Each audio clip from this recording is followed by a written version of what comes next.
Buenos días. A nombre de la Fundación Jaime Guzmán les quiero dar la bienvenida a todos ustedes y agradecer la presencia en esta charla hoy del doctor Zanotti. Quiero presentarles a ustedes a Gabriel. Él es profesor y licenciado en Filosofía de la Universidad del Norte Santo Tomás de Aquino, de Argentina. Es doctor en Filosofía de la Universidad Católica Argentina. Él es profesor titular de la Universidad Austral y director académico también del Instituto Acton. Quiero saludar también a Jorge Jaraquemales, director ejecutivo de la Fundación Jaime Guzmán, y a Cecilia Vázquez, directora ejecutiva también del Instituto Acton Argentina. El título de esta charla se llama Ética Social y Economía de Mercado, y lo que concentra en rigor son aquellos dos temas que ha estudiado a lo largo de su vida el profesor Zanotti. Esto es, los principios de la Escuela Económica Austriaca y los principios de la doctrina social de la Iglesia. Lo que él hoy nos va a contar es cómo ambos principios, tanto de la doctrina social de la Iglesia como de la Escuela Austriaca de Economía, son conciliables. La charla, primero vamos a escuchar la exposición del profesor Zanotti y luego de eso vamos a dar espacio para preguntas, ¿sí? Profesor.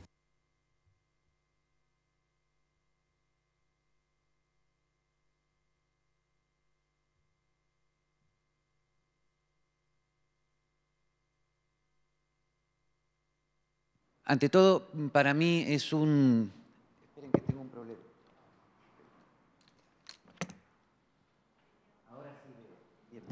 Entonces, es un honor total y completo estar en la Fundación Jaime Guzmán, cuya vida y pensamiento prácticamente representa lo que nosotros hacemos en Argentina a través del Instituto Acton, ¿no? En Argentina. Así que es justamente la compatibilización entre los principios de una sociedad libre y todos los ideales éticos de una sociedad judeocristiana, ¿no? Así que realmente nos sentimos en familia y nos sentimos agradecidos por estar acá.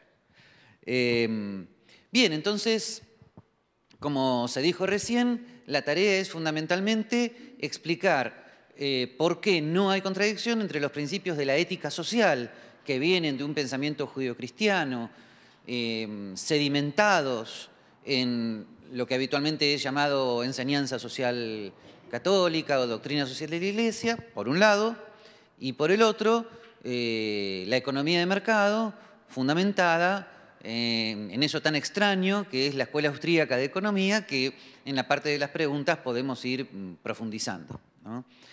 Bien, entonces vamos a hacer así. En la primera parte voy a exponer cuáles son esos principios de ética social que considero fundamentales. Y en la segunda parte voy a decir por qué esos principios no son contradictorios con una economía de mercado entendida desde la Escuela Austríaca de Economía. Dado que, como dije, estamos en familia, posiblemente voy a explicar estos principios de ética social presuponiendo que ya hay cierta adhesión a ellos, y me voy a detener un poquito más en la explicación del tema de la economía de mercado, sobre todo por la peculiar perspectiva desde la cual la estamos analizando. Bien, entonces, con respecto al tema de estos principios básicos de ética social, fundamentalmente son cuatro. A ver en qué orden los puse. Sí, son la primacía del bien común, la función social de la propiedad, el principio de subsidiariedad, que sabemos que en el pensamiento de Jaime Guzmán ha tenido tanta importancia, incluso en la redacción del texto constitucional, y el principio del salario justo relacionado con la equidad en la distribución de la riqueza, etc. Una breve descripción de estos principios. El tema de la primacía, ¿no?, del bien común no significa el bien del Estado, no significa el bien de una clase social. Por otra parte, la expresión clase social viene de la filosofía de Marx, conviene usarla con mucho cuidado. El bien común no significa el bien del gobierno o el bien de un partido político o el bien, y menos aún el bien de una raza, etcétera, etcétera, ¿no? O sea, hay que quitar del bien común todas las deformaciones autoritarias que ha tenido este concepto. El bien común, como se ha sedimentado en la doctrina social de la Iglesia, no es nada más ni nada menos que el conjunto de condiciones de vida social que permiten y favorecen el desarrollo pleno de la persona. Eso es el bien común.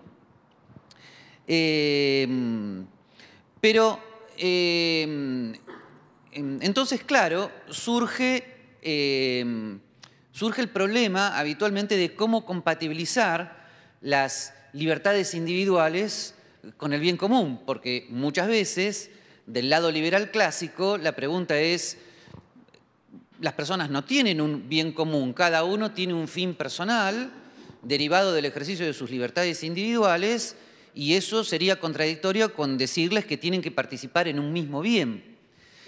La respuesta a eso es que en la doctrina social de la Iglesia el tema del bien común ha tenido una evolución progresiva al reconocimiento de la no contradicción con la ética católica del desarrollo de la democracia constitucional, que es un desarrollo progresivo que se ha dado en los textos de Pío XII, Juan XXIII, Juan Pablo II, el Vaticano II.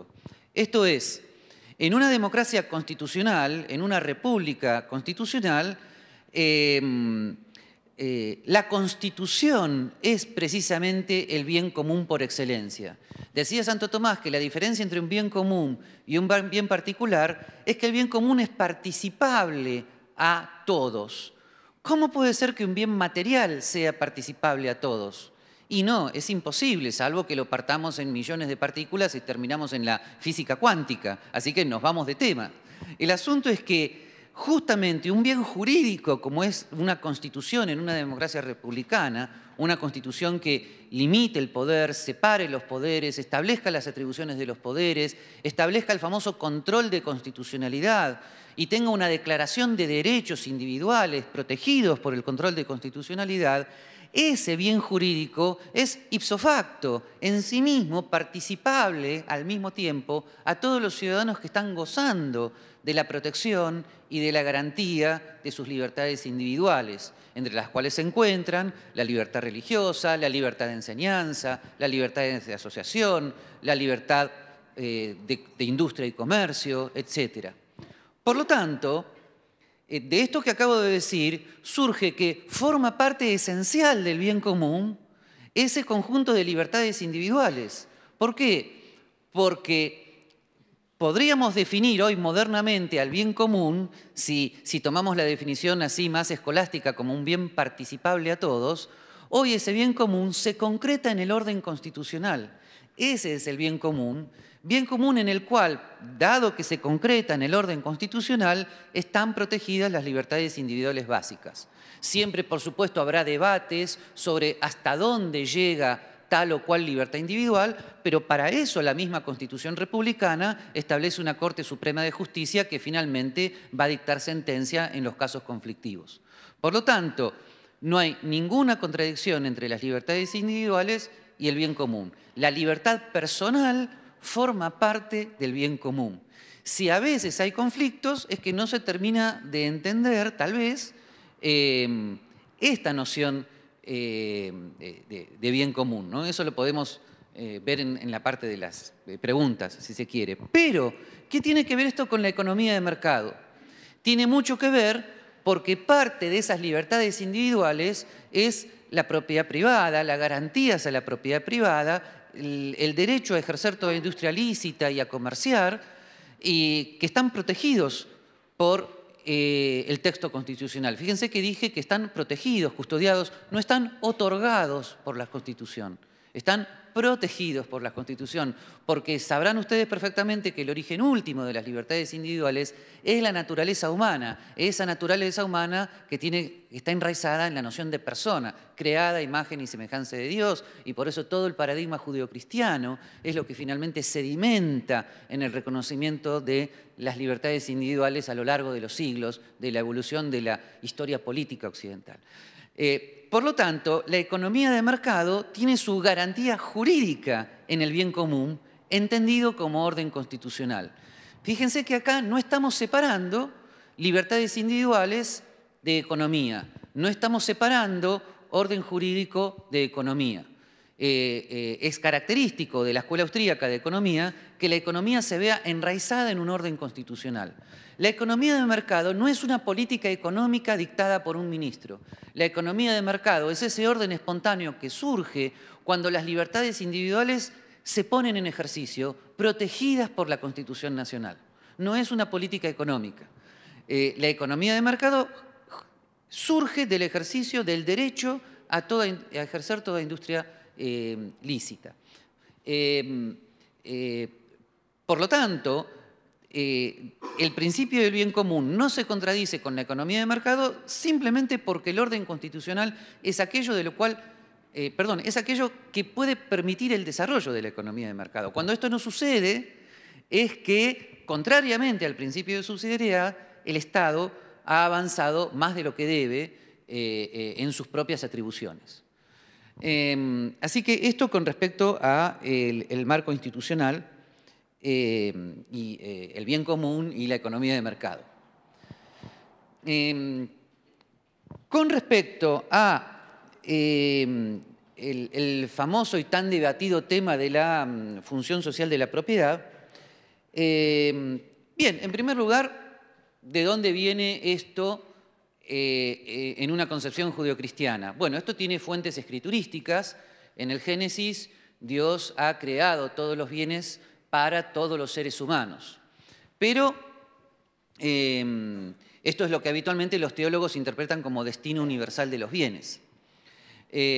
Pero a veces una buena teología sumada lamentablemente a una mala economía hace pensar que el destino universal de los bienes se podría interpretar como que los bienes están dados, ya están producidos, ¿no? Y por lo tanto el tema económico consiste solamente en cómo distribuirlos.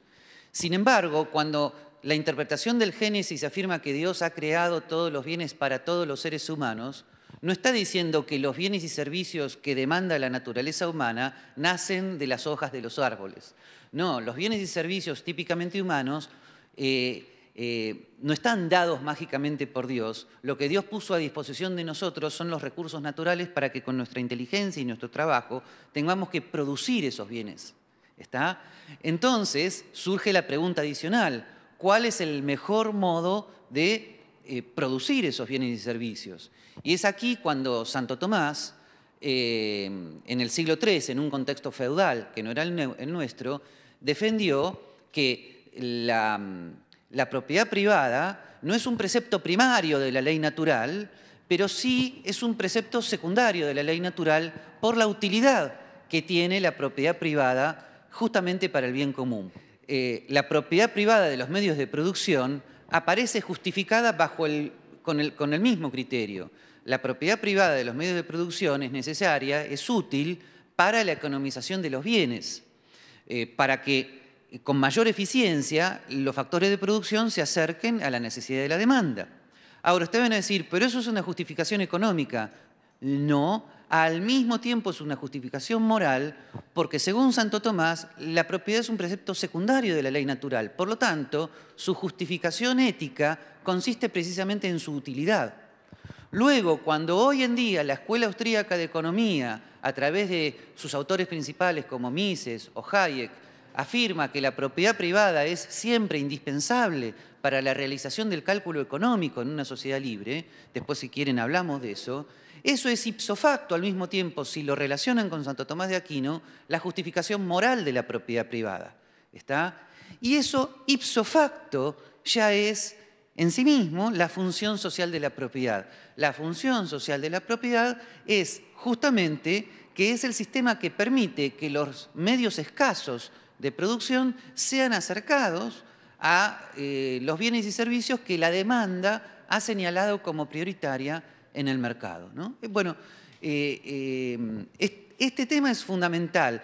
Es relacionado el tema ético con el tema económico para que se entienda qué quiere decir función social de la propiedad. O sea, que la propiedad cumple una función social no porque por encima viene alguien y la regula y la juzga, sino porque por sí misma la propiedad privada de los medios de producción orienta los bienes, los recursos escasos a las necesidades de la demanda. Por lo tanto,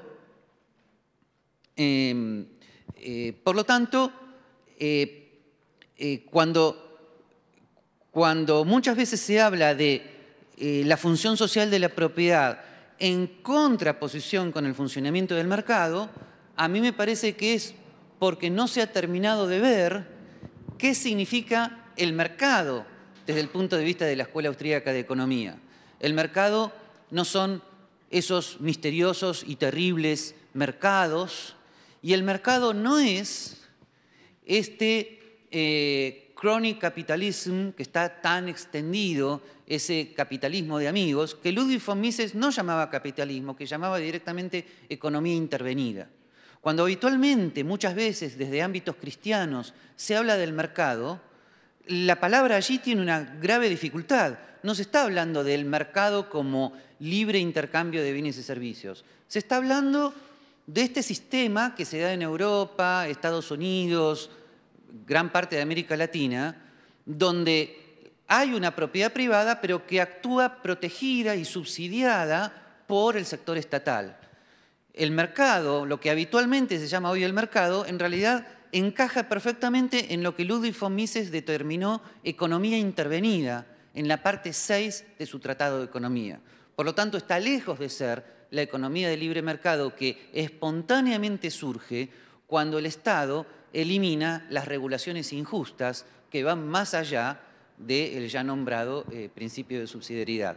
Por lo tanto, la famosa oposición entre función social de la propiedad y mercado, en realidad es una oposición entre la función social de la propiedad y las prebendas y los privilegios y los monopolios legales con los cuales actúan habitualmente los privados en la economía intervenida. Ahí sí que entonces no se da la función social de la propiedad, porque entonces el éxito de la propia empresa depende de la cantidad de amigos que tengan en el gobierno y de los privilegios indebidos que obtengan a partir de este sistema de lobby, y ahí por supuesto que la propiedad deja de cumplir su función social para convertirse sencillamente en la rentabilidad indebidamente adquirida a través de estos sistemas de lobby. Eso sí es contradictorio con la función social de la propiedad, no el funcionamiento del libre mercado que presupone igualdad ante la ley y ausencia de privilegios estatales. ¿Está?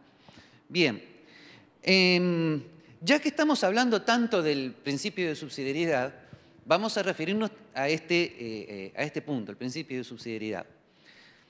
La primera vez que surge el principio de subsidiariedad como principio fundamental de ética social en la doctrina social de la Iglesia, mejor dicho, la primera vez que surge explícitamente afirmado, es en la famosa encíclica Quadragésimo Anno de 1931, de Pío XI. Es interesante, si ustedes leen la encíclica, que el principio no dice que el Estado debe hacer todo aquello que los privados no puedan. El principio aparece explicado muy escolásticamente diciendo las sociedades mayores no deben hacer aquello que las sociedades menores deben hacer.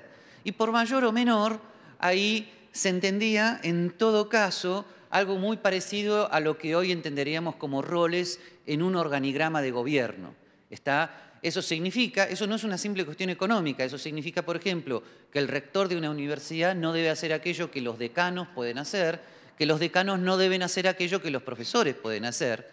Eso significa, por ejemplo, que el pontífice no debe hacer aquello que los obispos pueden hacer y los obispos no deben hacer aquello que los sacerdotes pueden hacer. Y lo que cada uno puede hacer, y esto es muy escolástico, depende de la naturaleza del rol que cada uno está cumpliendo.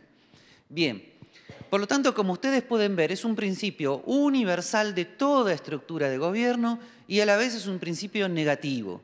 No dice que el pontífice debe hacer todo aquello que los sacerdotes no hacen, aunque a veces eso sucede, porque en ese caso, sencillamente hay un problema en la organización fundamental de ese sector, ¿no? Lo que sí afirma es que la sociedad mayor no debe hacer aquello que la sociedad menor puede hacer. Llevado esto al tema socioeconómico, esto significa que el gobierno y el Estado, aunque no sean lo mismo, pero bueno, vamos a hablar del gobierno, los gobiernos no deben hacer aquello que las iniciativas privadas, a través de asociaciones libres o personas individuales, puedan hacer. Pero por supuesto, aquí surge un típico debate. ¿Qué es lo que los particulares pueden hacer? Entonces, me parece que acá hay una legítima diversidad de opiniones entre los cristianos y los católicos, dependiendo de la teoría económica que manejen. Por ejemplo, que esto ya no depende de la teología, sino que depende de la teoría económica en la que estemos formados, donde hay una legítima diversidad de opiniones.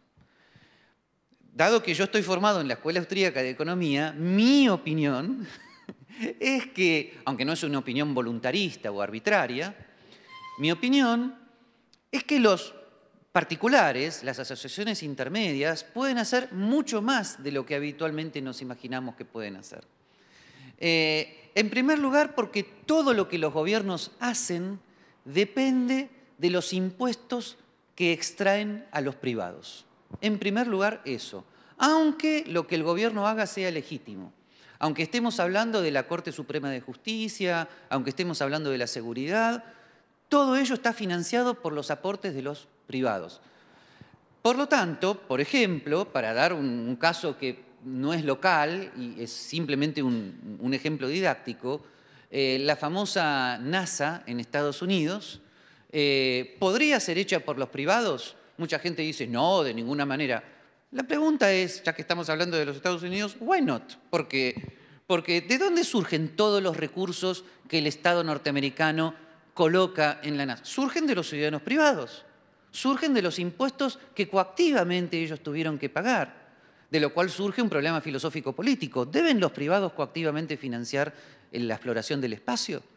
Y un problema económico que se resuelve de manera muy simple. Y si los privados hubieran querido hacerlo, ¿lo hubieran podido hacer? Por supuesto que sí. Sencillamente lo hubieran hecho voluntariamente. Y si el gobierno dice, no, no lo van a hacer voluntariamente, entonces vamos a sacárselo coactivamente, tenemos un problema de filosofía política. ¿Corresponde a los ciudadanos financiar cualquier cosa que al gobierno se le ocurra que debe ser prioritario? Eso es un problema político muy interesante, ¿no? En primer lugar, eso. Por lo tanto, los ciudadanos podrían hacer casi todo lo que el gobierno hace, si quisieran hacerlo, si tuvieran la voluntad de hacerlo. En segundo lugar, un detalle interesante que tiene que ver luego con temas de financiación del sector público. ¿Y qué pasa, claro, cuando los impuestos no alcanzan? Y pasa lo que sucede en todos los lugares del mundo, en Estados Unidos en primer lugar. Mal de muchos, consuelo de tontos, perdón, ¿no? Pero ustedes saben que los gobiernos habitualmente, cuando los impuestos no alcanzan, incurren en deuda pública. La deuda pública norteamericana es inmanejable, es un problema terrible que ellos tienen. Y finalmente inflación, ¿no? Que es un problema más típico de América Latina. O sea, impuestos, deuda pública o inflación son las tres maneras en las cuales un gobierno tiene para financiar sus propias actividades. Por supuesto, yo diría que desde el punto de vista ético, los impuestos son la mejor opción, aunque por supuesto pasar de la famosa justicia en una mínima gradación impositiva a los impuestos confiscatorios es gravísimo. Se produce justamente cuando el gobierno comienza a hacer más de lo que debe hacer. En segundo lugar, hay bienes y servicios, como por ejemplo un puente, una plaza, que habitualmente son considerados bienes públicos. ¿Los bienes públicos se podrían privatizar? Bueno, según la Escuela Austríaca de Economía, sí. Muchos bienes públicos pueden ser considerados como un Clubgut, que se paga sencillamente en la medida que el consumidor lo va consumiendo. Yo sé que aquí tienen algunas carreteras privadas que se pagan con un sistema electrónico y luego viene la cuenta a fin de mes. ¿No es así? Bien, alguno podrá decir, pero eso es un costo para el privado. Pero perdón, el privado gasta mucho más cuando sin saberlo está pagando impuestos que financian bienes públicos que él no va a usar. En cambio, es mucho más justo y eficiente que el privado vaya pagando como un clapwood ciertos bienes públicos que siguen siendo bienes públicos, pero de financiación privada.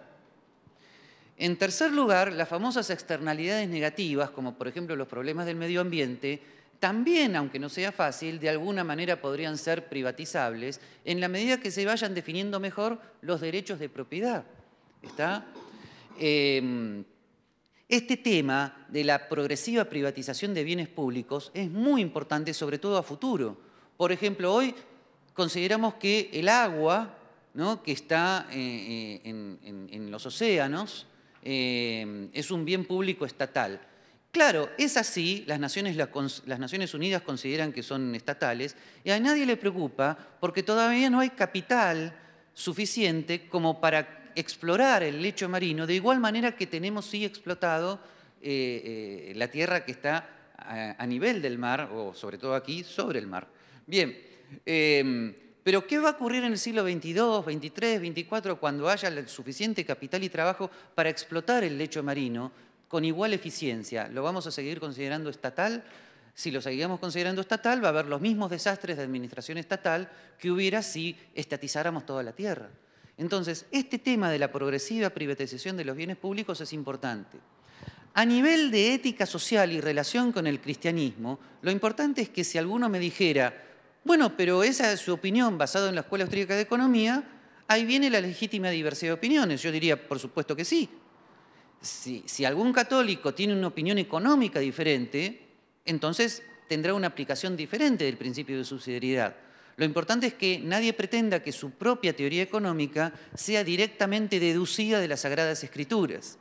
O sea, yo no necesito que el pontífice me diga la Escuela Austríaca de Economía está bien. Yo necesito simplemente que el magisterio respete la legítima diversidad de opinión que en estos temas tienen los laicos católicos. Ahora, yo les estoy proponiendo a ustedes, laicos católicos, que la Escuela Austríaca de Economía tiene una solución mucho más eficiente. Por lo demás, también, y con esto concluyo,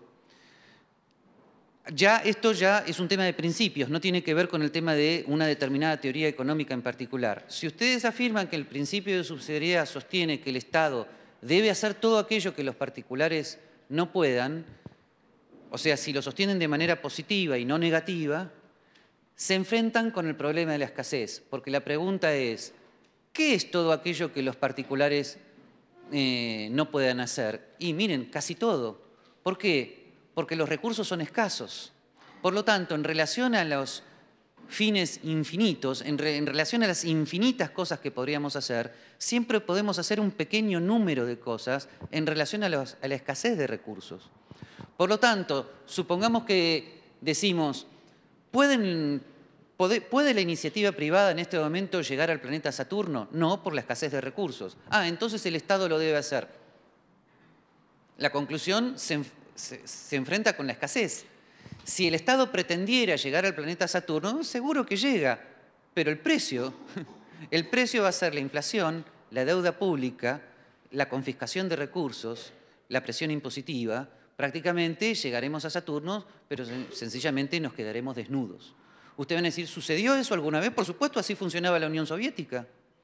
Así funcionaba la Unión Soviética. Claro que la Unión Soviética tuvo potencia nuclear, fue una potencia espacial, pero sus ciudadanos no tenían zapatos. Así funciona el estatismo cuando al Estado se le ocurre que va a hacer absolutamente lo que quiera. Finalmente termina en el totalitarismo, como Friedrich Hayek advirtió en su famoso libro, que les propongo para leer, que es muy actual porque se está cumpliendo su predicción, Camino de servidumbre, en 1945. El intervencionismo lleva al autoritarismo y al totalitarismo. Es una pendiente que cuando comienza no nos damos cuenta porque parece que está todo igual, pero inmediatamente terminamos en Venezuela. Y se los digo desde un país que ha comenzado a llamarse últimamente Argenzuela. ¿Está? ¿Ok? Así que, y no se preocupen, yo sé que ustedes están muy pesimistas, pero no me van a creer, pero ustedes están muy lejos de eso. Pero ya sé que no me van a creer, ya lo sé. Bien. Con respecto al tema del salario justo, aquí la mayor parte de las veces se ha afirmado que el salario justo es incompatible con la economía de libre mercado porque se supone que el salario justo es igual al salario mínimo fijado por el gobierno, según lo que el gobierno considera el salario justo, según el principio de justicia del gobierno. Y los salarios mínimos, habitualmente los economistas de la escuela austríaca están en contra de la fijación de salarios mínimos. Por lo tanto, acá parece que la contradicción es inevitable, ¿no? Los economistas de la escuela austríaca sostienen que el salario debe ser libre, la doctrina social de la Iglesia sostiene que el salario debe ser justo a través de la fijación de salarios mínimos, y acá la contradicción parece imposible. Bueno, no hay contradicción si distinguimos entre salario justo y salario mínimo. Por supuesto que hay criterios de salario justo como ideal ético. Esto es, por un lado, esto no tenemos tiempo de desarrollarlo ahora, les puedo mandar la bibliografía correspondiente. Por un lado, es cierto que Pío XI ha establecido 3 criterios de salario justo, que son el bien común, la capacidad económica de la empresa y las necesidades del trabajador y su familia, y se podría demostrar analíticamente que estas condiciones son incompatibles con los salarios mínimos fijados de manera estatal. Pero no tengo tiempo de desarrollarlo ahora. El asunto es que estos 3 criterios podrían tener relación con un ideal ético de justicia que luego, con bastante sabiduría económica, Juan XXIII, en una parte de su encíclica Mater et Magistra y en la Declaración Gaudium et Spes del Vaticano II, comenzaron a desarrollar o a ligar con el famoso tema de la productividad, ¿no? O sea, como que hay una relación entre los principios del salario justo y la productividad del trabajo. Los economistas de la escuela austríaca sostienen que el salario libre tiende a establecerse alrededor de la productividad marginal del trabajo y por lo tanto habría una relación entre salario libre y salario justo. Sin embargo, ¿qué ocurre cuando el salario libre, a pesar de lo que acabamos de decir, es muy bajo en relación a nuestras expectativas de justicia? En ese caso, aunque esto no soluciona todos los detalles, la clave de la cuestión es que desde el punto de vista de la teoría económica, los salarios bajos en relación a otros salarios más altos en otros lugares del planeta, lo que representan son niveles de desarrollo y de capitalización diferentes. Si los salarios de América Latina son más bajos que los salarios habituales por el mismo trabajo en Estados Unidos, es que la tasa de capital en Estados Unidos es más alta y por lo tanto la demanda de trabajo es más alta. Mientras que en sectores subdesarrollados como en América Latina, la demanda de trabajo es menor, la productividad es menor y por lo tanto el nivel de salario es menor. ¿Cómo se soluciona eso?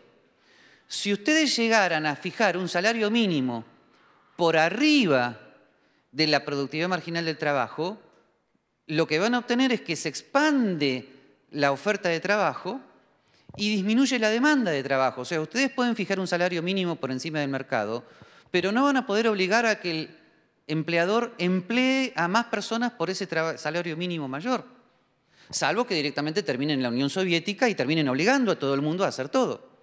O sea, el Estado podría determinar que el salario mínimo de las secretarias es 2 millones de dólares por mes, pero las secretarias van a dejar de ser empleadas. Listo, ese es el resultado del mercado. ¿Eso es justo? Me parece que no. O sea, ese salario mínimo produce desocupación. La desocupación endémica que hay en Europa Occidental en este momento, esa desocupación que tanto preocupa a España, por ejemplo, que es menor en Estados Unidos, es producto de salarios mínimos enormes y de unos costos laborales imposibles de asumir por el sector privado. Ustedes me van a decir, ¿pero cómo hacer entonces para elevar el salario? Muy simple, elevar la tasa de capital. ¿Cómo hacer para elevar la tasa de capital? Aplicar economías de mercado.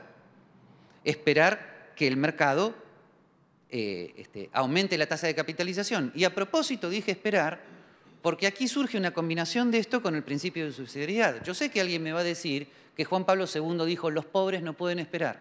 Yo sé que alguien me lo va a decir. Y entonces en ese sentido les digo, el principio de subsidiariedad en estos casos no es contradictorio con el salario libre. ¿Por qué? Porque es una manera más económica y más inteligente de compensar estos problemas. Friedrich Hayek, un eminente economista de la escuela austríaca, estaba en contra de que el gobierno central distribuyera determinados bienes públicos en salud, educación y seguridad social, porque el sector público en el gobierno central, lo que en Estados Unidos se llama el federal government, perdón, tiene una tendencia ilimitada al gasto. Para cortar esa tendencia ilimitada al gasto, Friedrich Hayek propuso que constitucionalmente sean los municipios los únicos que estén permitidos para otorgar determinados bienes públicos. En ese sentido, el principio de subsidiariedad que Hayek defendía es un principio de subsidiariedad administrativo, o sea, los gobiernos centrales no deben hacer lo que los estados pueden hacer y los estados no pueden hacer lo que los municipios pueden hacer. En ese sentido, si hubiera focos de pobreza, los municipios podrían ayudar con mucha mayor eficiencia que el gobierno central. Si a su vez, como sucede en América Latina, se me contesta que hay municipios muy pobres que no pueden asumir esta función, la clave económica es distribuir sectores. Por ejemplo, en Argentina tenemos 23 provincias, o 24, no me acuerdo, más de cuántas tenemos, ni me acuerdo. Bueno, no importa, el asunto es que, Ceci, ¿son 23 o 24? 24, bueno, muy bien. Total, frente a lo que voy a decir, van a ver que no importa si son 23 o 24. De esas 23 provincias, más de la mayoría son económicamente no sustentables. O sea, no se podrían sustentar a sí mismas. Es imposible que logren equilibrar sus presupuestos por sus propios impuestos. Por lo tanto, ¿qué hay que hacer? Hay que dividir el sector, hay que dividir a todo el país en regiones autosustentables, que según algunos estudios dan 6. 6 regiones autosustentables que se podrían sustentar a sí mismas y quitar al gobierno federal de la administración de las provincias, lo cual, por otra parte, implica el respeto a la autonomía política de esos sectores, provincias o como las quieran llamar. Ustedes que se van a dedicar a políticas públicas tengan en cuenta todo esto y para todo esto hay que leer a Friedrich Hayek. Si Friedrich Hayek no entendía la escolástica, no se preocupen por eso, la escolástica la entienden ustedes. A las encíclicas las entienden ustedes y a Hayek también, sin contradicción. Pero este es un autor clave para el tema del principio de subsidiariedad y la administración municipal. ¿Por qué a veces desde sectores cristianos hay tanta oposición a la economía de mercado? Bueno, hay muchos motivos, pero voy a dar fundamentalmente 2 que tienen que ver con algo que yo dije.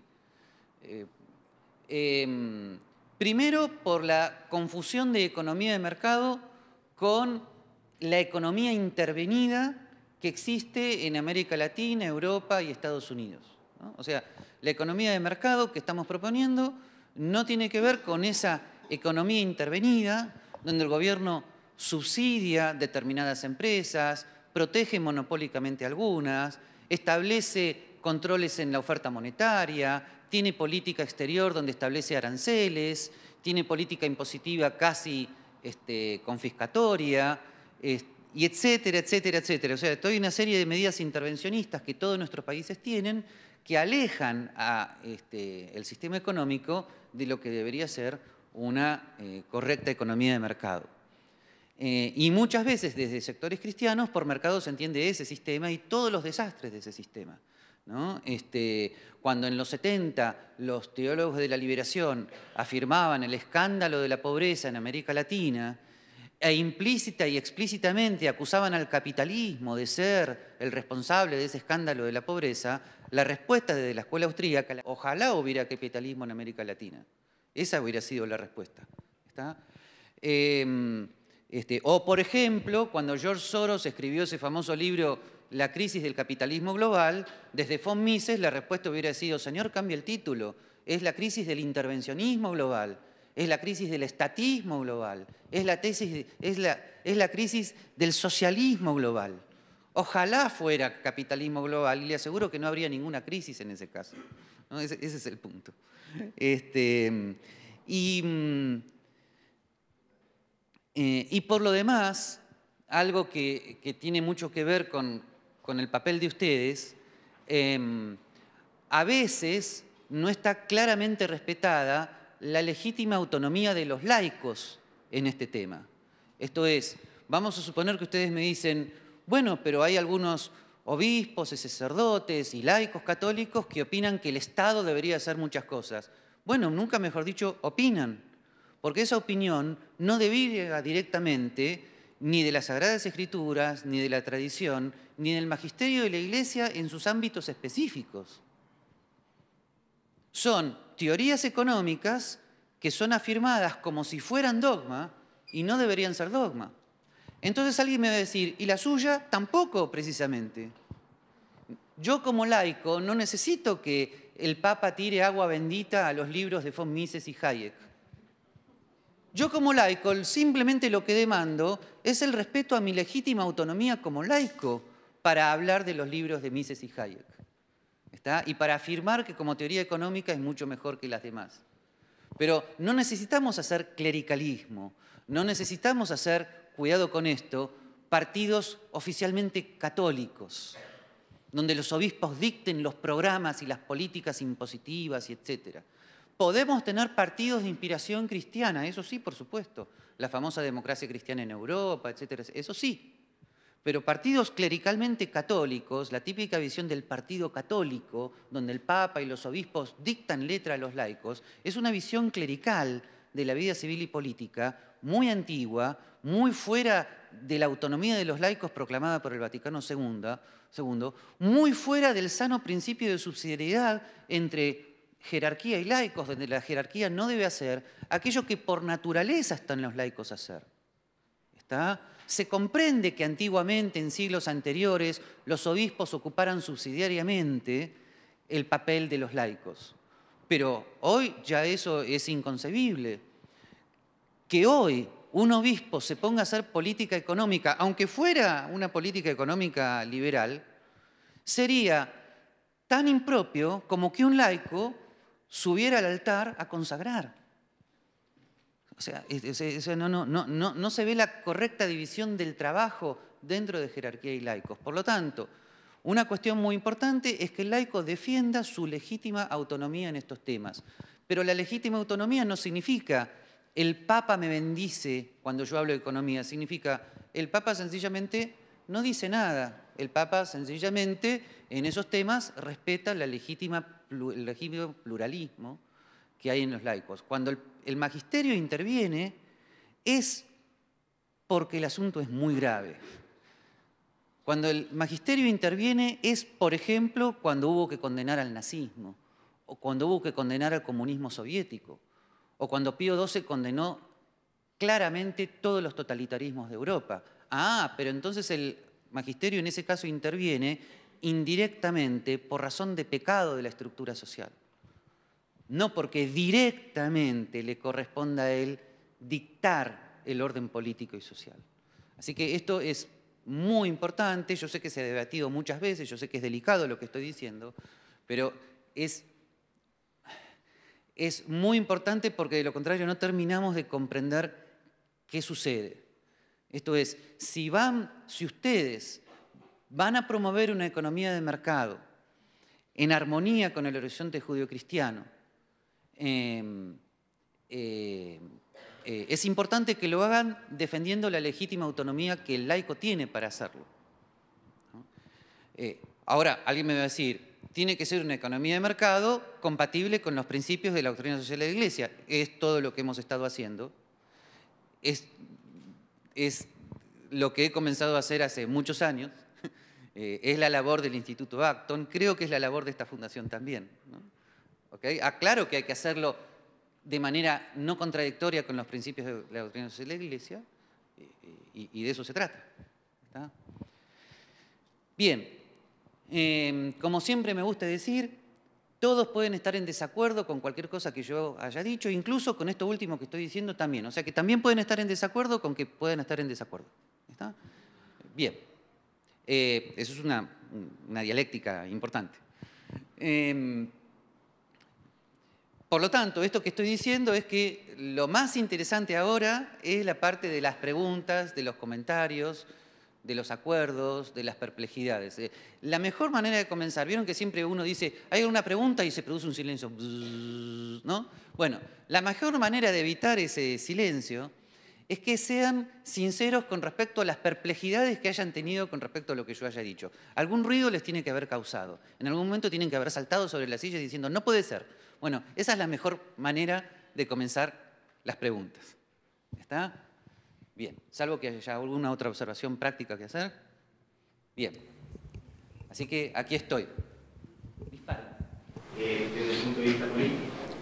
Desde el punto de vista político, el gobierno quiere romper con la tradición, quiere romper con las familias, quiere romper con la tradición judío-cristiana, quiere romper con una economía social de mercado. Y mi pregunta va dirigida principalmente a lo que estaba hablando usted. ¿Qué medidas deberían tomar principalmente los privados ante un Estado que desconoce o que se intenta alejar de su rol subsidiario y que además interviene e intenta manipular los cuerpos intermedios de la sociedad? Gracias.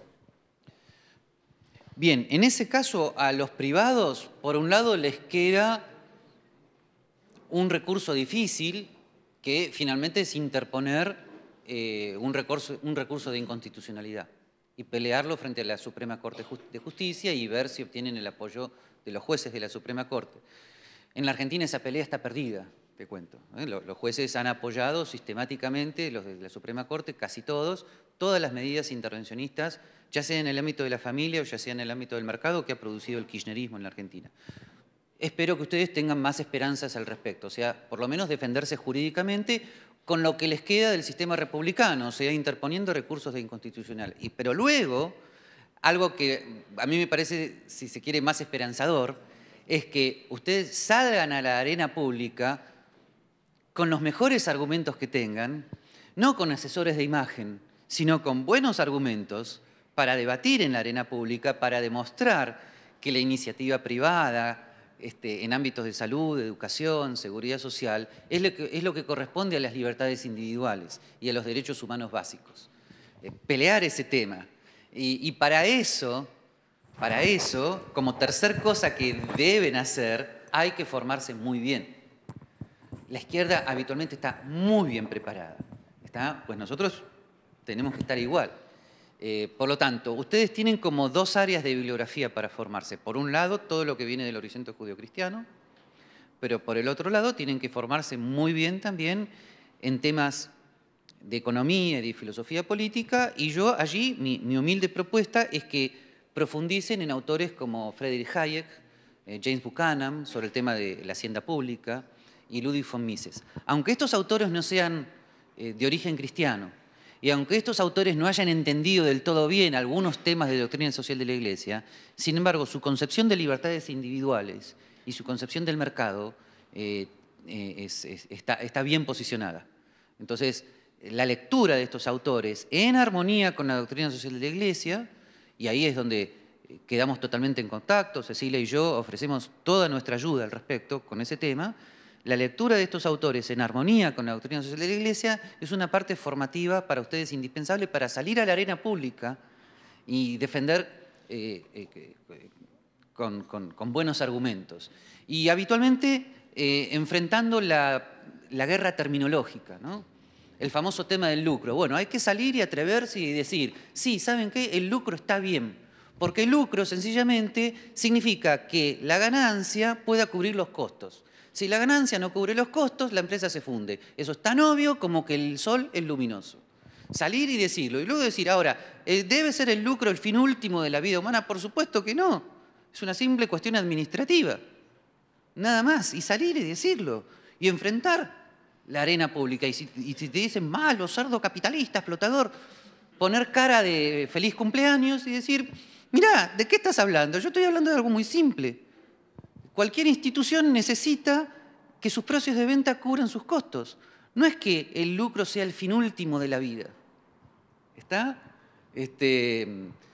Marcela lo sabe bien. Yo doy clase de filosofía en mi casa y por supuesto no es una empresa y por lo tanto no tengo ganancia. Pero me divierto. ¿Te das cuenta? Pero si yo quisiera hacer de eso una institución educativa, en la cual yo pusiera todo mi capital, por supuesto que el fin último es educar. Por supuesto que mi fin último no sería la ganancia, el fin último es educar, pero necesitaría un mínimo de administración donde haya un margen que cubriera los costos, o de lo contrario no lo puedo seguir haciendo. Bueno, este tipo de cosas hay que salir y decirlas, pero con todas las letras y estar bien preparado y bien plantado. Así que, primera cosa, de urgencia, recursos de inconstitucionalidad, y pelearlo también. Segunda cosa, la formación. Y a partir de esta, salir y plantear el debate en la arena pública, lo más enfáticamente que puedan. Pero yo sé que a veces estamos muy apurados. Yo sé que queremos salir mañana y hablar de esto. Bueno, calma, es preferible esperar un poco, formarse lo mejor posible, como una especie de inversión a largo plazo haciendo lo que ella hace la Fundación, ¿no? O sea, en última instancia, asesorando a los políticos, asesorando al Senado, pero a partir de la correcta formación. Sé que es difícil, pero humanamente no hay otra cosa que hacer. ¿Está? Y por último, mejorar sus condiciones de liderazgo personal también. Esto no tiene nada que ver con el tema de asesores de imagen, eso es relativamente falso. Hay que mejorar internamente, hay que ser mejores personas y de ahí surge el liderazgo. El liderazgo no es algo que se pueda comprar y adosar a una persona que moralmente no está bien preparada. ¿Está? Hay que formarse moralmente, ser mejores personas, y ahí sí, si necesitas a alguien que te diga cómo hablar en público, pero si no hay algo en el corazón, todo es falso. Tienen que hablar desde la legítima pasión que haya en el corazón. Tienen que hablar desde ahí. Eso es liderazgo, porque finalmente hay un margen de irracionalidad en la política que no debemos ignorar. Las masas de los votantes pueden sentirse sanamente sugestionadas por un candidato. Ahí es donde los argumentos racionales hacen agua. Y es legítimo, en parte, competir sanamente con eso. O sea, si hay un candidato de izquierda que es muy simpático, pues ustedes no es que tengan que comprar la simpatía, tienen que ser mejores personas, hablar desde el corazón, y esa sinceridad, esa honestidad se advierte. ¿Está? Y de alguna manera, con una especie de principio de subsidiariedad, que el corazón pueda llegar a donde la razón no pueda llegar. ¿Está? Y para eso tienen que ser mejores personas. Bueno, ya no se me ocurre nada más. ¿Está? Bien, ¿alguna otra? Sí, acá. Sí, dime. Perdón, no te vi, estaba enfocado para allá. Acá me ubiqué. Me llamo Diego, soy de Maipú. Mi pregunta va relacionada en 3 focos. ¿Cómo una persona que está por las libertades individuales, que se guía por una inspiración cristiana y que no cree en el intervencionismo del Estado, puede estar a favor o en contra de legislar sobre los derechos de los homosexuales? ¿De qué forma legislar sobre ese tema contraviene los 3 últimos focos? Esa es mi pregunta. Bien, yo creo que ahí hay que estar atento a ciertos principios universales en relación a circunstancias históricas.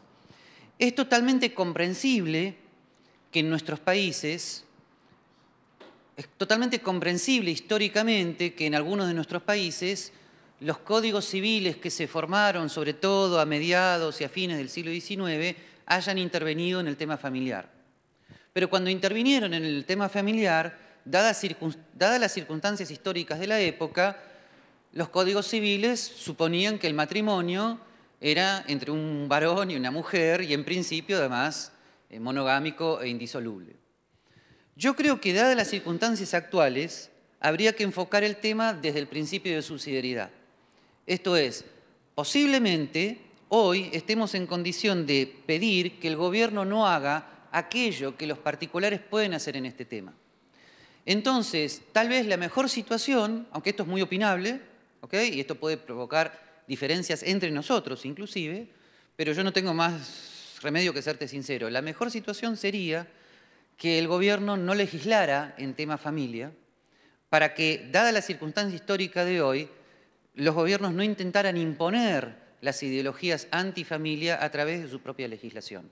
Por lo tanto, las iglesias y las asociaciones intermedias tendrían su propia legislación sobre matrimonio, los que sean católicos se casarían según la Iglesia Católica, y los que no, sencillamente harían un contrato privado o no, y se casarían según su conciencia o no, y todo eso quedaría dentro de lo que en la Argentina es el artículo 19 de la Constitución, que todavía sobrevivió, que los kirchneristas no lo borraron, ¿no? Que dice, las acciones privadas de los hombres que no atenten contra la moral pública ni perjudiquen a un tercero, el tema de la moral pública es un tema histórico, quedan solo reservadas a Dios y exentas de la autoridad de los magistrados.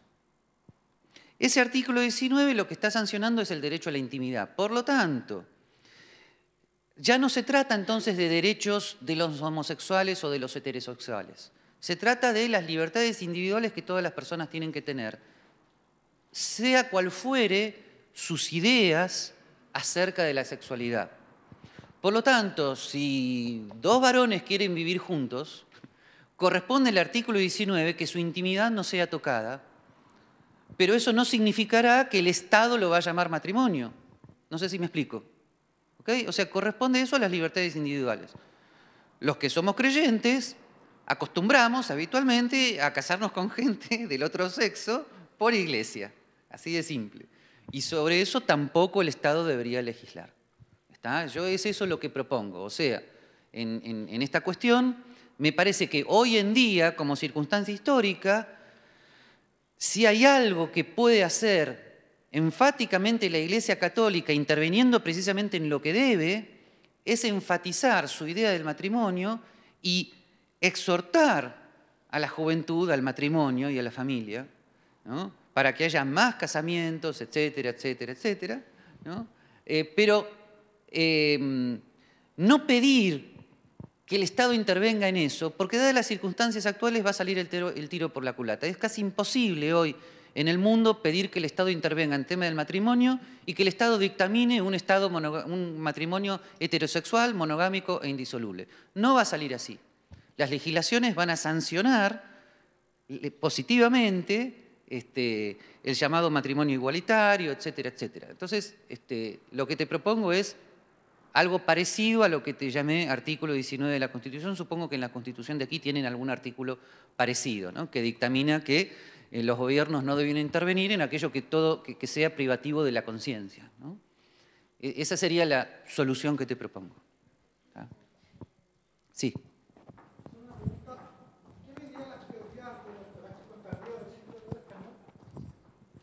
Ahora sí, profesor, mi pregunta es, ¿en qué medida las teorías económicas que desarrollaron los escolásticos tardíos del siglo oro español tienen validez en esta síntesis de la ética social y la economía, digamos, austríaca? Tienen mucha validez porque, si bien yo no estudié el tema, a veces se confunde porque lo que yo he estudiado es la relación entre la antropología de Santo Tomás y la economía de mercado, pero lo he hecho sin hablar de las teorías económicas de Santo Tomás. Así que por eso a veces se supone que yo estudié ese tema y sin embargo el tema de los fundamentos escolásticos de la economía de mercado del siglo XVI yo no lo estudié, pero sé quiénes lo estudiaron. Joseph Schumpeter, Friedrich Hayek, Gregory Grace Hutchinson, la autora del libro La Escuela de Salamanca, y modernamente Michael Novak y nuestro amigo Alejandro Chafuen, que tiene un libro especializado sobre esa cuestión. Me parece que esos estudios han... y Rothbard tiene algo también. Y Schumpeter, creo que ya lo nombré, en su libro de Historia del Pensamiento Económico. Me parece que esos estudios han mostrado que históricamente es innegable que en los escolásticos españoles hubo una comprensión del precio, el mercado, la tasa de interés y del salario que evolucionaba notablemente hacia lo que luego iba a ser fundado por Karl Menger en fines del siglo XIX como Escuela Austríaca de Economía. Así que como punto de evolución es innegable. Simplemente hay que tener cuidado cómo se presenta el tema. Yo diría que no habría que decir, no por una cuestión táctica, sino porque académicamente no corresponde, no habría que decir, los escolásticos del siglo XVI ya defendían la economía de mercado igual que Mises y Hayek. Cuidado porque puede haber ese entusiasmo y entonces el académico te dice, no, pero tampoco habría que decir, como a veces se dice, que los escolásticos del siglo XVI no sabían nada sobre eso y que no valen nada, etcétera, etcétera. Me parece que ambos extremos embarran la discusión. Me parece que es relativamente innegable que había una evolución, por ejemplo, hacia la teoría subjetiva del valor, ¿no? Por otra parte, hay estudios que muestran la influencia, no es que de esto se tenga plena certeza, pero por ejemplo la influencia de Juan de Mariana en John Locke, incluso para el tema político. También está el tema de los fundamentos escolásticos de los sistemas políticos liberales clásicos. O sea, en realidad los escolásticos del siglo XVI, aunque ellos después no hayan influido en la cultura española, lamentablemente, aunque quedaron encapsulados en el ámbito académico, les faltó una fundación Jaime Guzmán a los escolásticos del siglo XVI. Sin embargo, lo que ellos dijeron, desde todo punto de vista, y aprovecho para decirlo más, los exhorto a estudiarlos porque ellos plantearon una sana modernidad cristiana. Cuando ustedes se plantean frente al mundo moderno, tienen que asumir los valores de la modernidad, la democracia, el mercado. ¿Pero de dónde lo van a asumir? Bueno, muchas veces lo tienen que asumir de autores que los afirmaron, pero que no estaban bien planteados en el tema de la ley natural. En cambio, en estos autores ahí lo tienen. Son los autores que, si se hubiera seguido su tendencia, hubiera sido un mundo paralelo, o sea, hubiera sido un mundo moderno cristiano. Bueno, no se puede volver la historia para atrás. El mundo moderno terminó totalmente mezclado, ¿no?, con el iluminismo racionalista del siglo XVIII y el positivismo, y etcétera, etcétera. Pero ese pensamiento es muy importante, retraerlo y reconvertirlo al siglo XX y al siglo XXI. Jacques Maritain lo hizo en el tema político, citando a los escolásticos españoles. Él tuvo que reconstruir la democracia cristiana en su tiempo desde los escolásticos. Así que, desde todo punto de vista, son importantísimos. Mientras se tenga conciencia de la evolución histórica del pensamiento de ellos. O sea que, claro, en comparación con Menger y von Mises, lo que ellos entendían de economía es menos, pero en relación al siglo XIII lo que entendían de economía es infinitamente mucho más. ¿Ah? Mi pregunta va sobre la crisis española y la cercana relación que tuvo con la crisis subprime de Estados Unidos en el 2001, sobre cómo el Estado, con los impuestos que mantiene y los bajos salarios que tiene, no se puede responsabilizar con la inflación que no ha sabido manejar. A ver, si te comprendí, me parece que el gobierno, cualquier gobierno, en la medida que tenga un banco central, tiene una altísima responsabilidad en las crisis financieras. ¿Por qué? Porque aunque el Banco Central sea independiente del Poder Ejecutivo, en la Argentina ya no lo es, por ejemplo, ¿no? Pero aunque la Reserva Federal, por ejemplo, sea independiente del Poder Ejecutivo, sin embargo, las políticas de expansión monetaria de la Reserva Federal norteamericana, para los economistas de la escuela austríaca, son directamente responsables de las crisis financieras que ha habido últimamente. Todo esto tomando la famosa teoría del ciclo de von Mises, que fue escrita en 1912, o sea, afirmando que la expansión crediticia en el mercado de capitales baja artificialmente la tasa de interés y produce los ciclos, ¿no?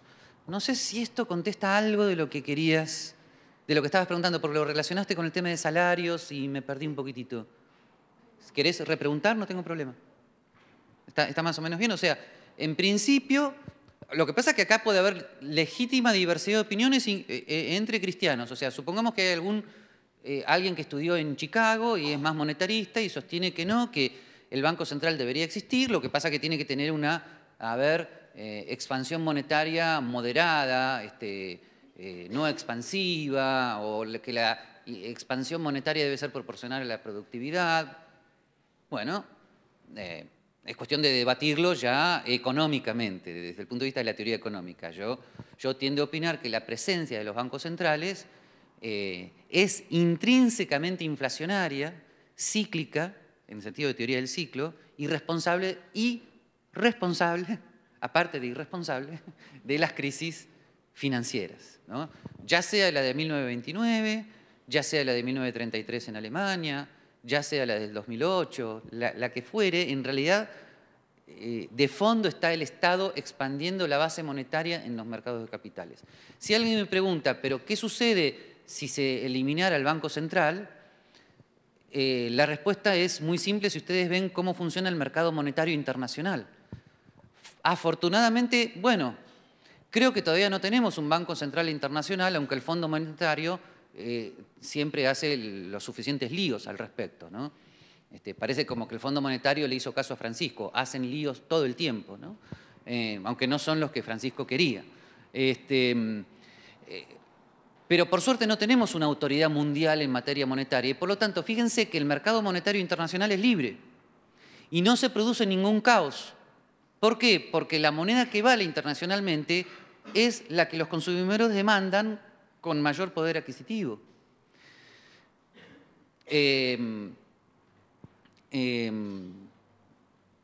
Para no asustarlos voy a dar un ejemplo relativamente neutro. Por ejemplo, la libra esterlina está muy bien validada por el mercado internacional de cambios. Si el gobierno inglés incurriera en inflación y la libra esterlina bajara su precio, depreciara su valor, ¿quién te obligaría a ti a ahorrar en libras esterlinas? Nadie. Ahorrarías en otra moneda. Bien, esa función regulatoria del mercado libre en el tema monetario es la misma que existiría en cualquier país en la medida que elimines al Estado del factor monetario. Bien. A ver, por aquí, sí. Cuando usted habla del salario ético, Sí. ¿no afectaría finalmente el empleo igual? Porque el salario ético claramente debería ser mayor al salario mínimo que tenemos, sí, pero eso no quitaría oportunidades o sea, oportunidades a las personas, o sea, porque finalmente si subimos un poco el salario, vamos a bajar la oferta de trabajo. Lo importante es que si los salarios suben, eso se haya debido a que haya aumentado la demanda de trabajo. O sea, a ver, von Mises lo explica claramente. La oferta de trabajo, dado que depende en última instancia del aumento de la población, siempre va a seguir aumentando.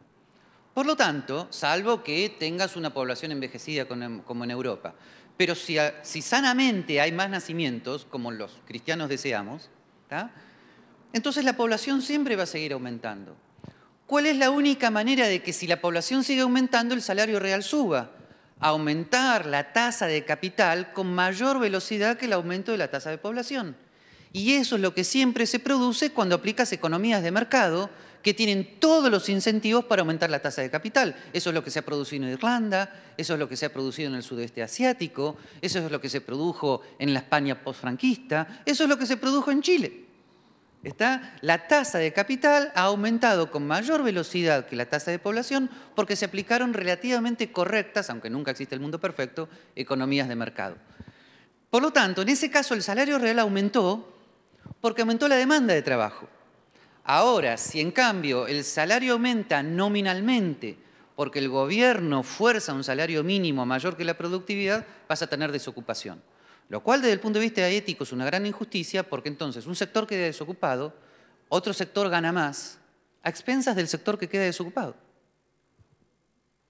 ¿Está? O, por ejemplo, en Estados Unidos se produce que allí donde los sindicatos por presión laboral indebida obtienen mayores salarios mínimos, se produce luego una migración de los trabajadores que no pueden obtener empleo en aquel lugar donde el salario mínimo aumentó indebidamente. Entonces migran a otros estados donde obtienen trabajo pero por un salario menor. Y los que no entienden el mercado dicen, ven, allí donde el salario mínimo fue aplicado, el salario es mayor y allí donde impera el mercado el salario es menor, no se dan cuenta que sencillamente el mercado está absorbiendo la oferta laboral que fue expulsada del lugar donde el salario mínimo había aumentado indebidamente. Ahora, una cuestión muy delicada que habitualmente si la digo frente a algunos liberales clásicos me quieren matar, una recomendación moral.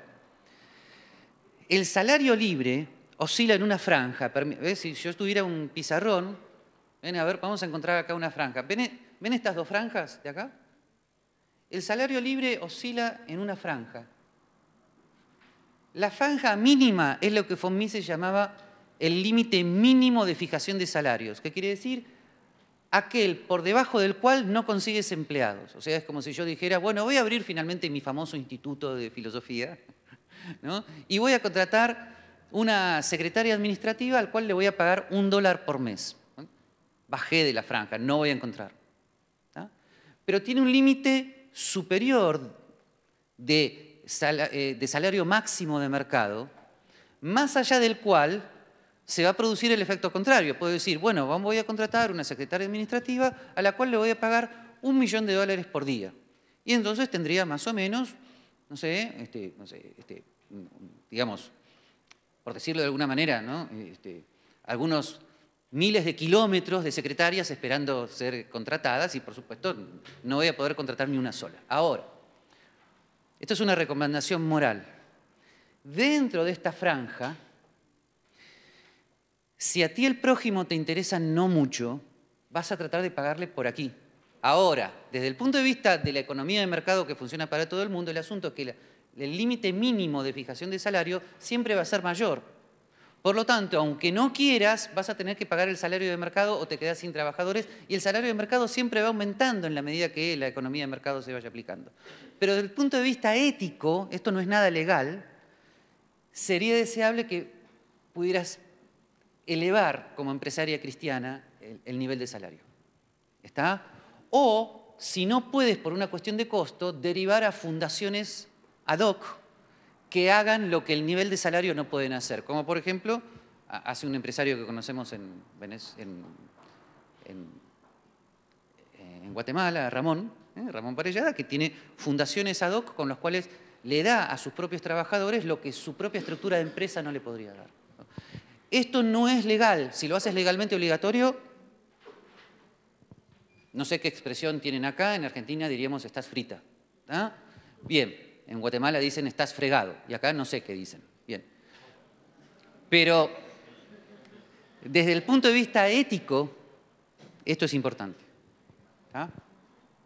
Gabriel, un poco para ir terminando, ¿cuál es tu sensación de pesimismo u optimismo respecto de la libertad en América Latina?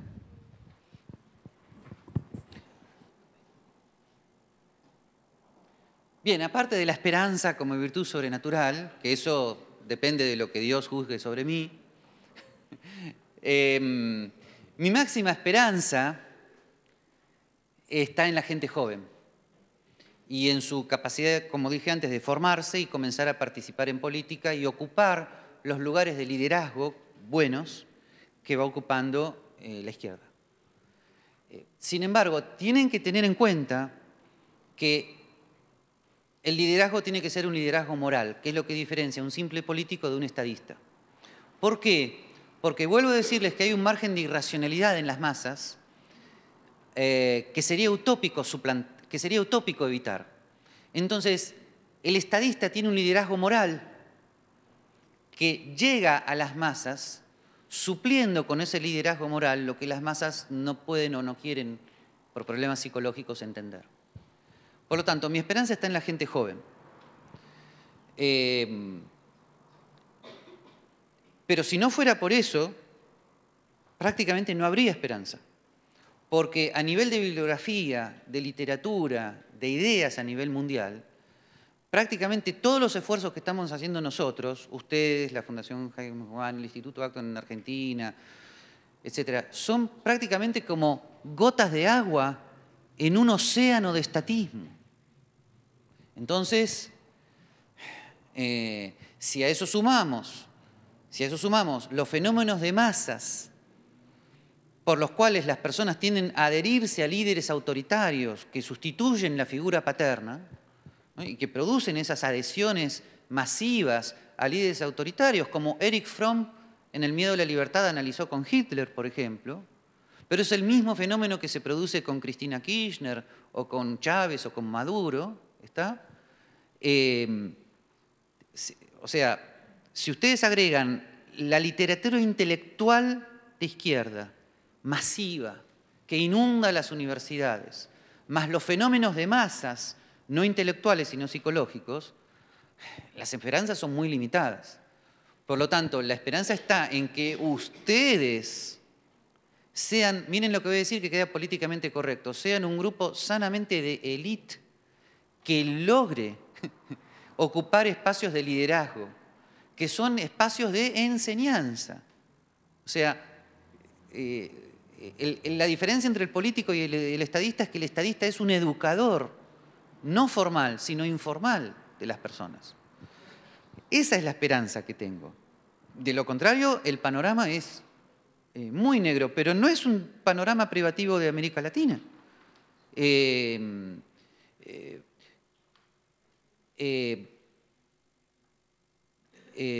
No tengo todos los diagnósticos, pero fíjense, por ejemplo, se suponía que Rusia se iba a convertir en una república democrática con economía de mercado y en este momento es una dictadura relativamente ilustrada con una economía intervenida, ¿no? Estados Unidos, no quiero dar malas noticias, pero su situación interna ya no es la humilde república que los Founding Fathers soñaron. Se ha convertido en un imperio estatista de la peor especie, ¿no? Las libertades individuales hasta se están perdiendo. Claro que si a mí me dan a elegir a dónde querés ir, a Corea del Norte o a Estados Unidos, me voy a Estados Unidos. Pero eso es obvio, para eso no se necesita mucha formación, pero Europa Occidental, la Unión Europea se ha convertido en un soviet. No tienen libertad de enseñanza prácticamente. No tienen libertad de enseñanza. La persecución que están teniendo los católicos en estos países sencillamente por sostener su propia fe. La persecución jurídica. O sea, el panorama a nivel mundial no produce demasiado optimismo. Ahora, la historia no está determinada. La historia la hacemos nosotros. Y me parece que de algún modo el judeocristianismo en combinación con las ideas de la sociedad libre son un contrapeso de la historia. O sea, finalmente, voy a decir algo que tal vez en estos ambientes se entiendan. Permítanme que invente de golpe una pequeña filosofía o teología de la historia. Después del pecado original, la historia es la historia de Caín y Abel. Es la historia de los conquistadores, de los tiranos, de las guerras. Esa es la lamentable historia. En medio de esa lamentable historia ha surgido casi como un milagro, ¿no?, una tendencia que comenzó a hablar de la dignidad de la persona, sus derechos, como contrapeso de la historia. Fue un milagro que en un momento de la historia occidental un conjunto de personas redactaran algo como que todos los seres humanos han sido creados por Dios libres e iguales y otorgados de ciertos derechos. A saber, eso fue un milagro en medio de una historia jovesiana, guerrera, tiránica. Esa llamita es una llamita judeocristiana. Esa declaración de independencia es judeocristiana. No se podría haber dado sin el judeocristianismo. Ustedes deben seguir siendo el contrapeso de la historia del mal. ¿Está? Entonces, en ese sentido la historia no está prefijada. Está el pecado original, pero está la capacidad de resistirlo. Por eso, a la formación intelectual, que es muy importante, le deben agregar esta llama moral, de sentirse llamados a continuar con esa parte de la historia. Y ahí está el optimismo, no puede estar en otro lado. De lo contrario, las tiranías van a seguir avanzando. No puede estar en otro lado, sino en lo que ustedes, en los espacios de liderazgo que ustedes puedan ocupar. No hay otra esperanza desde el punto de vista humano. Desde el punto de vista divino, la providencia lo sabe todo, ¿okay? Pero la providencia en el paradigma judeocristiano católico cuenta con nuestra propia libertad. Así que ese es el mensaje que yo les daría. Bien, Gabriel, muchas gracias y quiero agradecer también a todos ustedes. El aplauso fue espontáneo.